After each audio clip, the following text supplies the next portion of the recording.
Estamos aqui no dia de hoje pedindo a inspiração desses espíritos amorosos que nos acompanham com a permissão de Deus, nosso Pai, para falarmos de um assunto bastante necessário a todos nós, que é o seguir em frente, apesar de tantas circunstâncias que nos dificultam a marcha. Por que não desistir?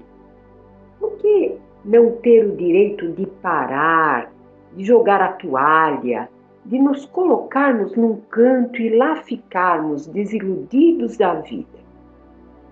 Muitos vivendo em situação de desemprego, muitos vivendo perda de entes queridos, muitos abatidos pelo desânimo, pelo motivo de tantas vibrações de ódio e desamor que se abatem no país e no planeta. Enfim, muitos vivendo processos de depressão por N motivos. Mas vamos pensar. Primeiro, a sociedade atual, ela exige o sorriso. A alegria é uma obrigação a todos, porque senão o sujeito ele é depressivo, esquecendo-se que todos nós temos a necessidade de ficarmos tristes, por esse ou aquele motivo. Isso é natural.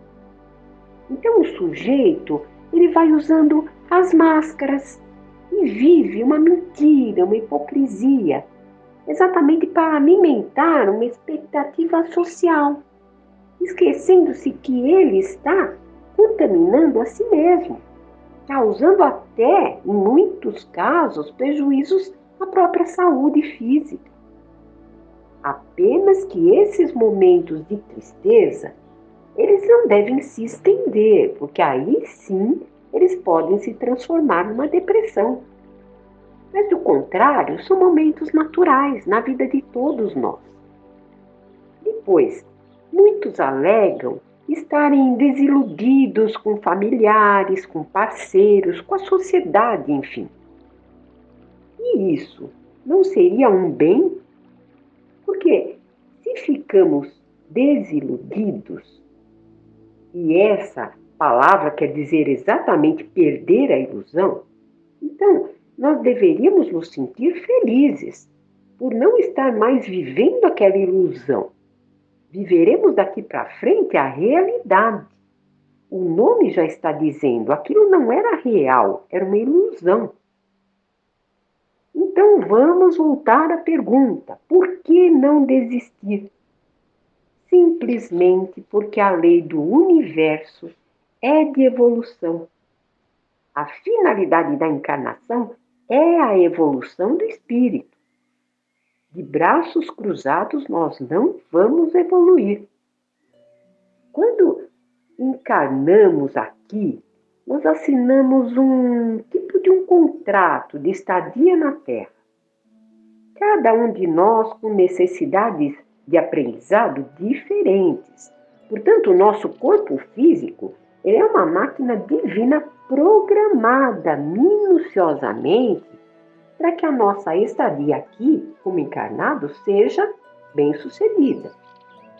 E essa programação muitas vezes exige deficiências para que a nossa tarefa aqui, naquele corpo, possa se completar da melhor maneira possível. E André Luiz vai discorrer em seu livro Missionários da Luz sobre esse assunto, sobre o trabalho exigido a biólogos, geneticistas do plano espiritual para que um corpo físico possa ser moldado da melhor forma possível às necessidades daquele espírito que irá encarnar. Por isso a nossa gratidão e respeito a esse corpo que nos serve de veículo para que através da encarnação nós tenhamos a oportunidade de evoluir. Essa é uma das respostas à pergunta por que não desistir? Por gratidão a esse trabalho de tantos, a esse corpo que temos. Mas se temos o livre-arbítrio, podemos sim ficar num canto, largados e deixando a encarnação passar. Temos esse direito. Mas caberá a nós apenas a nós o ressarcimento desse tempo perdido. Iremos sim nos arrepender desse atraso em nossas vidas, pois sabemos que tudo que nos chega, seja mal ou bem, nos chega por merecimento. Se não foi nessa vida, o motivo foi em outra. Senão, onde estaria a justiça de Deus? E não nos esqueçamos que esses espíritos superiores, a quem tanto recorremos, pedimos, eles trilharam o mesmo caminho que trilhamos. Foram criados simples e ignorantes como nós. Palmilharam as mesmas estradas que estamos palmilhando. Tiveram as mesmas lutas, as mesmas dores, as mesmas tristezas.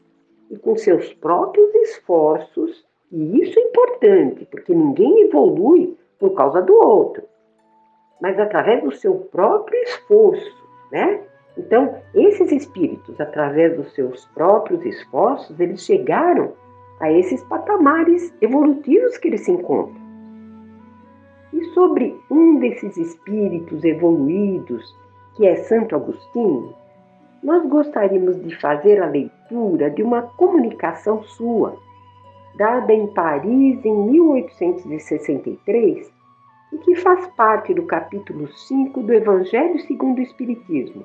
O título é O Mal e o Remédio, onde ele vai discorrer exatamente sobre esse tema de hoje. Vamos lá, então. Vossa terra é, por acaso, um lugar de alegrias, um paraíso de delícias? A voz do profeta não soa ainda aos vossos ouvidos? Não clamou ele que haveria choro e ranger de dentes para os que nascessem nesse vale de dores? Vós que nele viestes viver, esperai, portanto, lágrimas ardentes e penas amargas. E quanto mais agudas e profundas forem as vossas dores, voltai os olhos ao céu e bendizei ao Senhor por vos ter querido provar. Ó homens, não reconhecereis o poder de vosso Senhor, senão quando ele curar as chagas do vosso corpo e encher os vossos dias de beatitude e de alegria? Não reconhecereis o seu amor, senão quando ele adornar vosso corpo com todas as glórias e lhe dar o seu brilho e o seu alvor? Imitai aquele que vos foi dado para exemplo. Chegado ao último degrau da abjeção e da miséria, estendido sobre um monturo, que quer dizer um aglomerado de lixo, né, o monturo.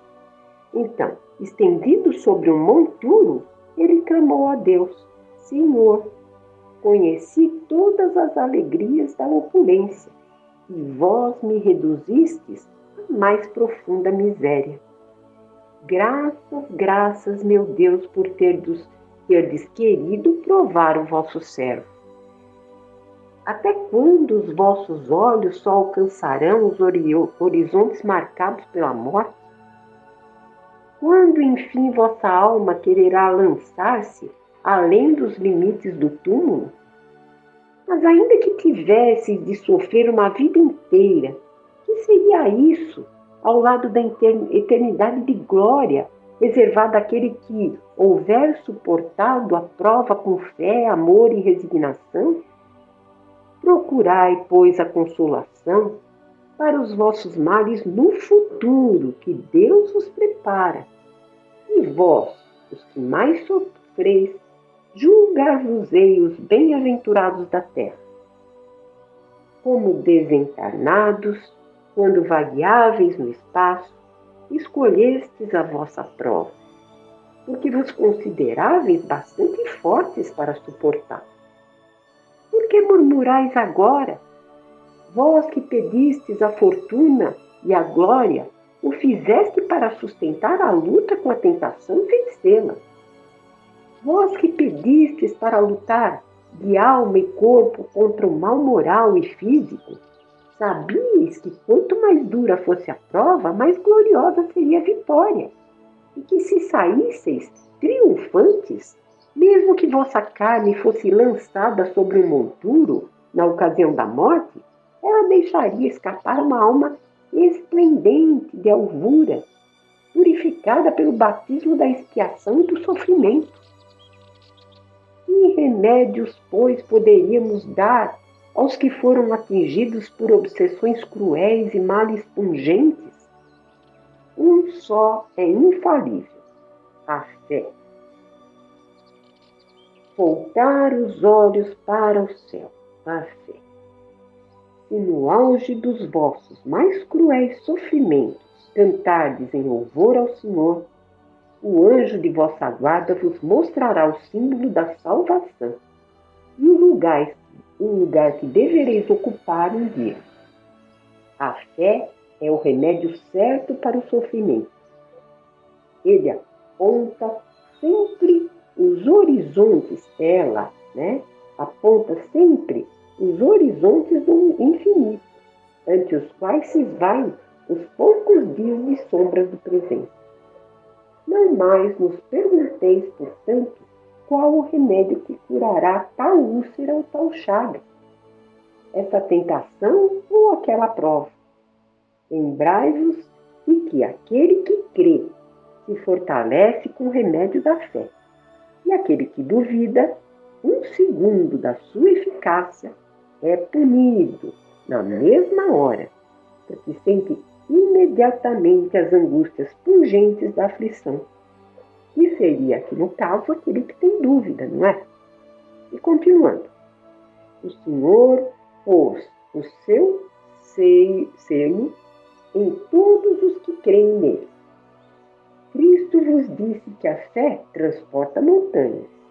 Eu vos digo que aquele que sofre e que tiver a fé como apoio, será colocado sob a sua proteção e não sofrerá mais. Os momentos mais dolorosos serão, para ele, como as primeiras notas de alegria da eternidade. Sua alma se desprenderá de tal maneira do seu corpo que, enquanto esse se torcer em convulsões, ele pairará nas regiões celestes, cantando com os anjos os hinos de reconhecimento e de glória ao Senhor. Felizes os que sofrem e choram, que suas almas se alegrem, porque serão atendidas por Deus. Bom, pessoal, Santo Agostinho é um espírito que está lá na frente e vem nos estender a mão sobre a prática que ele tão bem conheceu e aprendeu. O livre-arbítrio é uma conquista nossa, faz parte do nosso patamar evolutivo. E, portanto, muito já trilhamos e sofremos para que essa conquista nos chegasse. Transitamos pelos mais diversos reinos até chegarmos aqui. E agora? Como vamos utilizar essa nossa conquista, esse nosso livre-arbítrio? Desistindo? Nos acomodando?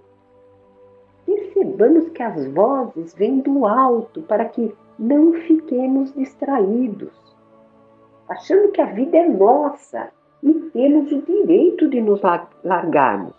Não, os alertas estão aí. O Evangelho é o nosso roteiro. Aproveitemos nossas horas, nossos minutos aqui como encarnados.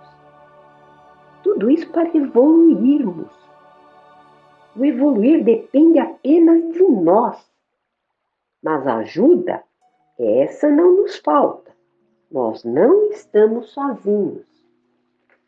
E terminando, Joana de Ângeles, em seu livro Vidas Vazias, psicografada pelo médium Divaldo Franco, ela vai complementar esse nosso assunto de hoje. Vamos a essa leitura, então. Supõe-se, invariavelmente, que a felicidade é a posse de recursos amoedados e outros comuns na Terra, mas sempre transitórios, porque mudam de mãos. todo poder humano é sempre relativo, porque as inquietas criaturas estão sempre atormentadas pelas honrarias terrestres e o destaque, pressupondo-se superior às demais, como se a doença, os infortúnios e a morte dos seus amados e deles mesmos não os espreitassem em cada instante existencial. Faz recordar a juventude e a beleza física em contínua transformação, apesar dos esforços ingentes para mantê-las, o que leva muitas vítimas iludidas a transtornos emocionais lastimáveis. É a inconformação do tempo que passa. A felicidade começa no indivíduo quando ele adquire o discernimento sobre a realidade transitória da existência e dispõe-se a viver dentro dos padrões estatuídos pelas leis e que o disciplinam para as atitudes de equilíbrio e de contribuição social. A consciência dos deveres e o cumprimento deles é um passo avançado para estabelecer balizas de harmonia interior que produzem um respeito pela vida e suas manifestações exteriores. O fruto desse comportamento é a emoção saudável da felicidade, isto é, sentir-se harmonizado com a existência em qualquer circunstância. Pensa-se erradamente que a felicidade é a ausência de qualquer tipo de preocupação, especialmente no que tange aos problemas existenciais.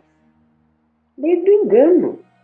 Para que assim fosse, tornar-se-ia indispensável que a pessoa ficasse alienada de tudo e de todos, porquanto os pensamentos e sucessos alteram as emoções com muita facilidade. Aquilo que num momento produz alegria e bem-estar, no outro se torna preocupação e inquietude. Mesmo na área da afetividade, há imensa variedade de ocorrências que a tornam abençoada conquista ou preocupante provação. Deve-se envidar grandes esforços para bem entender o significado do existir e as soberanas imposições para ampliar o processo de estabilidade prazerosa em todos os momentos. Não poucas vezes as preocupações e os infortúnios eliminam a felicidade. Essas ocorrências fazem parte do processo para ser alcançada a plenitude. A felicidade depende da perfeição moral. Enquanto viger distonia em relação às leis soberanas, haverá tormento e aflição. No entanto, cada vez que se consiga superar uma ou mais imperfeições do caráter, mais próxima estará essa felicidade. Não cesses de lutar contra as tendências negativas que procedem de outras existências, quando malograste no programa evolutivo, preferindo a irresponsabilidade dourada aos severos compromissos libertadores. As alegrias, fruídas de maneira irregular, não poucas vezes criminosa, elas ressurgem hoje com forte inclinação para as repetir. Igualmente, durante a atual existência, muitos hábitos doentios que se fixam no comportamento dão lugar a inquietações, insatisfações que não permitem a paz da consciência, fator essencial para a conquista da felicidade. Por essa razão é importante a vigilância moral, especialmente numa época de licenças extravagantes e cínicas. O conhecimento da reencarnação é essencial para a perfeita compreensão de uma conduta pautada nos princípios do Evangelho de Jesus, fonte inexaurível de água lustral da alegria de viver. O aperfeiçoamento moral é a meta primeira e principal do processo evolutivo. E mais para frente, duas frases. O que te está destinado chegará até ti, por meios inimagináveis, porque está em curso na lei do mérito que te diz respeito. De igual maneira, os sofrimentos te alcançarão, a fim de que tenhas a chance de alterar o comportamento e ressarcires o mal praticado. Confiemos então nesses espíritos amorosos que vão nos ajudando a caminhar, vão nos ajudando nas lutas que temos que enfrentar. Confiemos. Pai nosso que estais no céu, santificado seja o vosso nome. Venha a nós o vosso reino e seja feita a vossa vontade, assim na terra como no céu. O pão nosso de cada dia nos dai hoje, Senhor. Perdoai as nossas dívidas, assim como perdoamos aos nossos devedores. Não nos deixeis cair em tentações, mas livrai-nos de todo o mal. Muita paz a todos e até uma próxima oportunidade. Que assim seja.